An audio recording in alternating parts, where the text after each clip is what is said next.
What's going on, everyone? It's Jeremy. Okay, in one of my most recent videos, we took out the garden, which was like this area here, and we replaced it so we could have more farmland for planting season, so we have more room for corn to grow. So we'll have a bigger cornfield, and then later on, we're going to have a bigger corn maze, which, as far as I know, I'm still the only one that does a corn maze, at least on YouTube, out of Lego. So anyway, I'm going to show you the garden here a lot closer up. So if you want to do a Lego garden for your city, for your farm, maybe for a little business or something like that in your city, you can do that. I've got my little corn stand over there, and yeah, if you look down in the bucket, it's those expensive corn pieces that are like $3 or $4 a piece. We're not going to use those. I'll show you another design. So you can have a full garden of whatever kind of crops that you want. But anyway, I wanted to show you, this is where it goes. The area right there, that's a cattle guard. I'll show you how to do that. And then just the driveway there. So let's take a look closer up so you can see all these little features that you may want to add maybe in just a little residential area. All right, here we go. I'm going to do a quick little rundown, kind of zooming over everything. Then I'll put this on the tripod so then I can discuss a little more in detail. So if you want to do your windmill, there's a decent design. It does move. Try to get up close so you can see how it's made, just in case you want to do that. We're just on a turntable in the center. And then I got pieces going down the middle for the water. It comes out to there for our little trough for any kind of animals. The greatest thing, I love my design better than anyone that I've ever seen do it, are my grapevines. Using the wire or the bricks, the studs with the string behind it. They're not connected to anything, they're just there. But it makes it look way more realistic than anything I've seen. You can see I'm built on a mill's plate. There's our cattle guard. I think, yeah, I can just lift that out if I had fingernails. There's our super expensive spruce tree. But anyway, yeah, we use the ice cream pieces. Gives it that look. The one addition thing that if you wanted to make it look just a little bit better is using this newer green piece. Let me grab one. Using this piece here. I know they come in like clear pieces to pose a lot of the collectible minifigures. I don't really know what the part number is, or I would just always see it. It's on the best sellers on Lego Pick-a-Brick. But if you stick one of those pieces, it's like say into that hole, then it's gonna face down, and then you can just put these on there to where they're not just straight out, they're facing down a little bit to make them look more like a plump grape hanging off the vine. So that might be the only thing I'd try. I did place an order of like 100 of these to maybe play around with. But anyway, that's the grapevines. You can see that.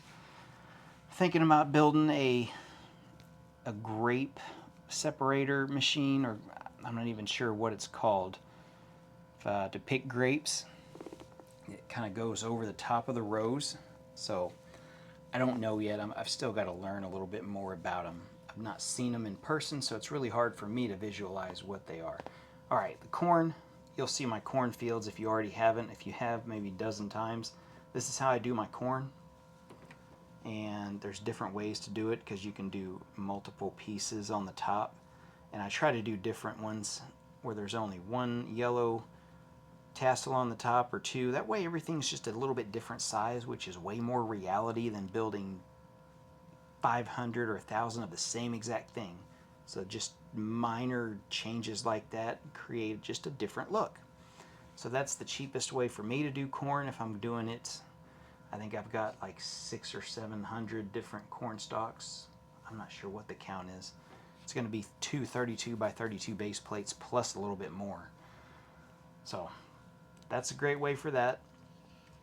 Yeah, doing carrots, just putting them on a jumper looks dumb. So I really don't know how to do carrots other than that, where they're like in the ground.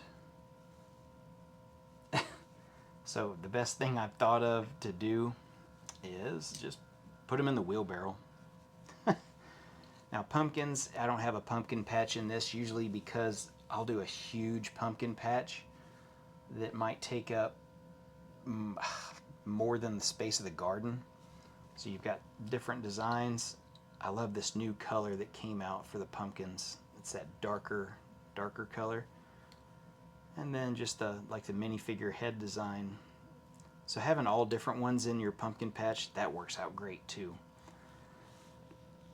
Cool design here. I actually made this myself, and then I saw right after that, the Jazz Club has this exact design on the roof of the pizza place. I'm like, what? Well, that's dumb luck that I thought I found something brand new, and then like a couple weeks later I realized it's on top of the Jazz Club. So yeah, I guess whatever. But you can see it uses those pieces, the red balls. I think they're in a lot of Christmas sets. But yeah, that's that design. I got a ton of strawberry 1x1 tiles. I don't know why, so I wanted to at least have strawberry plants since I've got so many of them. I don't know what to do with them because they were just sitting in a bin. So those are my strawberry plants. Some other random plants.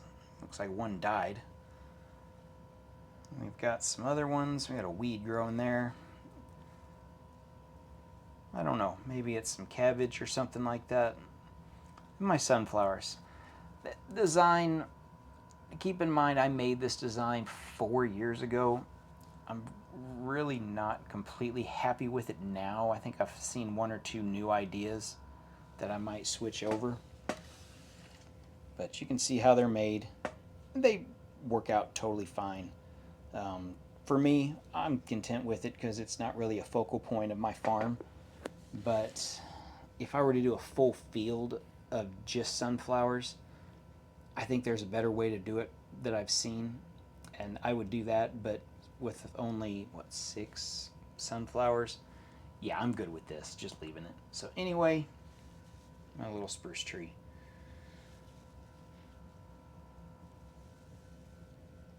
Anyway, that's what got taken out of the farm.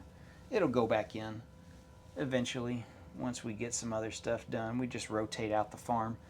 It's the best thing I can do. Is I'm limited on space. I think my Lego city's like 8 by 10. I think it's 10 foot long and 8 foot wide, and probably 25% of that, 30% maybe, is the farm. So I just keep rotating stuff out, and yeah, that's what it is. So hopefully you guys liked the video. Maybe it was a little informative. Maybe it gave you a couple ideas. Maybe you got an idea for me. I'd like to hear it.